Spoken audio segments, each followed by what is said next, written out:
happy. Yeah. Okay.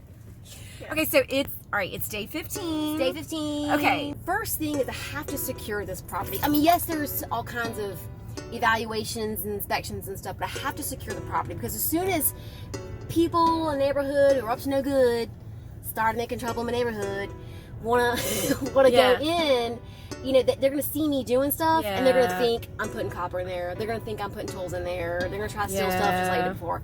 So all right, so I gotta secure the property. So because this property's got a little unique, like it's on a corner, so it's a little wide open. It's very visible. It's wide open. It's day 15. We finally have the security door on. Couple things. Why does it look all janky around? Okay. So there was aluminum siding that went past this almost all the way to the edge. And it was being really rare when we were trying to like drill through to get in there. So we had to peel it back to get to where we can get into wood. All right. Well, then we're peeling it back and it was destroying the J channel. It was all here. So I thought, you know what? Just pull it off to here because at least I can get it somewhere where it won't look so like janky. We went up to here. We had to take it off because there was a piece of wood here. We still didn't even get the crossbar up there because, you know. But basically that's why it looks like this. There was a doorbell in the way we had to take off just to get it on. It was a whole like deal. Doorknob is on this side. Inside doorknob is on that side. Because the two doorknobs on the inside and outside can hit each other and then they won't close. Since my focus right now is security and securing the property, probably sooner rather than later, is add a fence around the perimeter of the property, or at least most sides of it. There's 4 entrances, and you know, to the house. Yeah, to the house. 4 doors. There's 4. That's So that's it's a lot. It's a lot to secure. It's a lot to watch out for. And eventually, when a tenant gets in there, they're gonna feel more secure if there's a fence around it.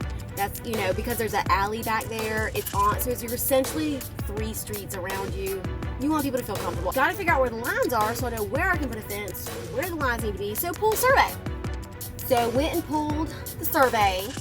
That was on record, and so you didn't get a new one. No, I didn't get a new one. I mean, they're so bad. I was going to, but the surveyors are so backed up. They're like 4 and 6 months out. So there's been ones in the past that were recorded, and so I just pulled that one and then matched it up with the legal description that's also recorded, and so I can find the markers of the boundaries of the property that way. It hit me. A lot of people probably don't know how to read those things, so I'm gonna make a video about that later today. So check that one out. All right, we're here at the property. Woo!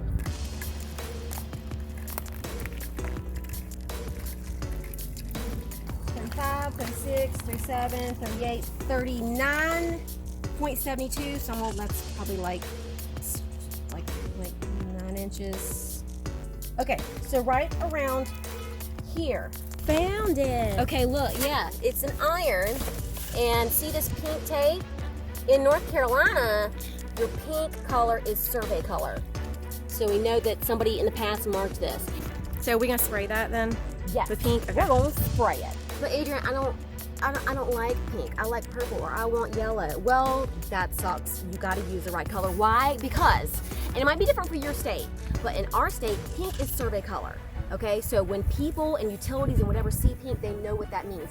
If I were to use blue, someone would assume that is water line, that someone came out and marked a water line. If they were gonna dig, or if they had already called to dig, and I didn't know that, they might think that they're digging in a place where something is and is not, and they might cause some real damage. But I know. So we're using pink. So what we're using, I know for sure we're using pink today. Pink. You have to use the right color. Today, pink is our favorite color. Pink. Look what has happened here. This was an alley, okay? It's a 10-foot alley that was from here to here. And this was put in before, well, whenever it was, there wasn't setbacks or nobody was checking setbacks. So we got 10 feet here. This is where the alley starts. But because people aren't taking care of the alley, either this person, the city, whoever, all this brush has grown up here. And so cars are going out here now, you know? And you see how the alley used to be straight, and see how it meanders around all the brush that nobody's keeping up, because that's maintenance. Now let's see how much of this lot has been taken up because people aren't taking care of it. All right, here we go.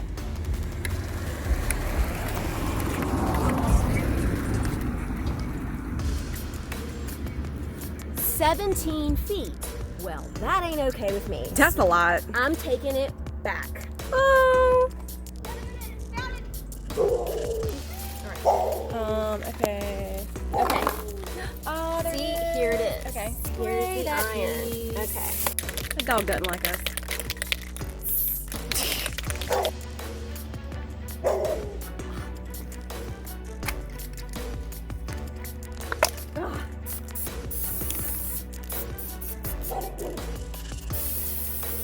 Mine. Okay, so we're going. Like, wait, it looks like the line goes right through that pad right there. It does. So- It does. This is why you want a survey done, because clearly a long time ago somebody put something on this line, didn't check. Now whose is it? Is it across the line? Is it not? Who's paying for it? It can get really, really complicated. So we got some tricky business going on. So we're not quite at the limit yet, but No, but look, when I stopped, because look, clearly we went across this pad that we don't know who belongs to Yeah. what. But look at this that I found. This is a corner of something that was here. It's a corner of, so this clearly was on the line of something. Because it goes this way, I'm betting this is the outside line or this is on the line. So you see how much I'm off already. yeah. So what this tells me is this ain't mine. They better get that out of here. Gonna learn today. And then, yep, look, there it is. Over there. Oh yeah. All right, so we got to keep going. Just because we're like, oh yeah, duh, it goes to the end. Well, you got to check it, because sometimes they're not square or four-sided. Sometimes they're 5, 6, 8-sided, and they go, especially when you get these weird acreages and stuff. So we got to keep going. 3, 4. Spray that piece. All right, I'm just gonna go. So okay, so got my property lines, and next steps are I gotta look up what the rules are with the land development code in the town as far as how high my fence can go, what materials I can use. I gotta cross-reference with historic